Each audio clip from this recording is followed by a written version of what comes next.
ಒಬ್ಬ ಕಲಾವಿದ ಆಗಬೇಕು, ಒಬ್ಬ ಹೀರೋ ಆಗಬೇಕು ಅನ್ನೋಂಥ ಆಸೆನ ಇಟ್ಕೊಂಡು ಮೊದಲ ಸಿನಿಮಾದಲ್ಲಿ ಕಟ್ಔಟ್ ಹಾಕುವಂಥ ದಿನ, ಜನ ಥಿಯೇಟ್ರಿಗೆ ಬರುವಂಥ ದಿನ ಅಂದ್ಕೊಂಡಂಗಾಗಿದ್ರೆ ಥಿಯೇಟ್ರಲ್ಲಿ ಇರಬೇಕಿತ್ತು. ಬಟ್ ಆದರೆ ಒಂದಿಷ್ಟು ಅನಿವಾರ್ಯ ಕಾರಣಕ್ಕೆ ಪೊಲೀಸ್ ಕಸ್ಟಡಿಯಲ್ಲಿ ಕಾಲ ಕಳೆಯುವಂತಹ ಪರಿಸ್ಥಿತಿಲಿ ನಟ ಮಡೆನೂರ್ ಮನು ಇರಬೇಕಾಯ್ತು. ಎಲ್ಲದ್ರ ಬಗ್ಗೆ ಈಗಷ್ಟೇ ರತ್ನಾಕರ ಜೈಲಿಂದ ರಿಲೀಸ್ ಆಗಿದ್ದಾರೆ. ಏನು ಹೇಳ್ತಾರೆ ಅಂತ ಮನು ಅನ್ಕೊಂಡಂಗಾಗಿದ್ರೆ ಫಸ್ಟ್ ಡೇ ಥಿಯೇಟ್ರಲ್ಲಿ ಇರಬೇಕಿತ್ತು.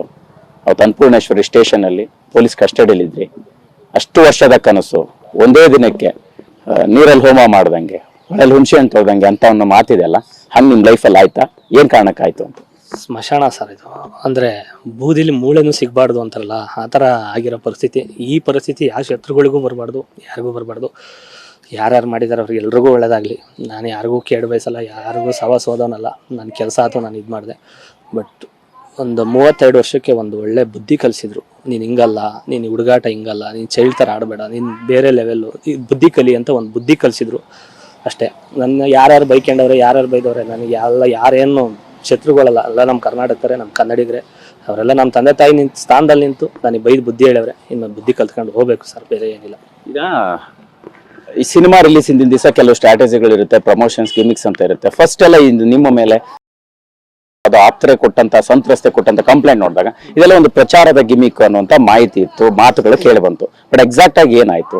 ಈಗ ನಿಮ್ಮ ಜೊತೆ ಇದ್ದಂಥವ್ರೆ, ಜೊತೆಗಿದ್ದಂತ ಅಷ್ಟು ದಿನಗಳ ಜರ್ನಿ ಮಾಡಿದಂಥವ್ರು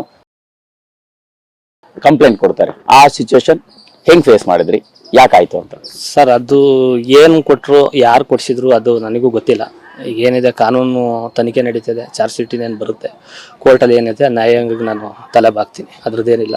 ಇನ್ನು ಅದು ಬಿಟ್ರೆ ಇನ್ನು ಆಡಿಯೋದು ಕೇಳಿ ನನಗೆ ಈ ಥರದ್ದೆಲ್ಲ ಇದೆಯಾ ಏನು, ನನಗೆ ಮೈಯೆಲ್ಲ ಉರಿತಿದೆ ಆಡಿಯೋ ಕೇಳಿದರೆ ಹಿಂಗಿದೆ ಅಂತ.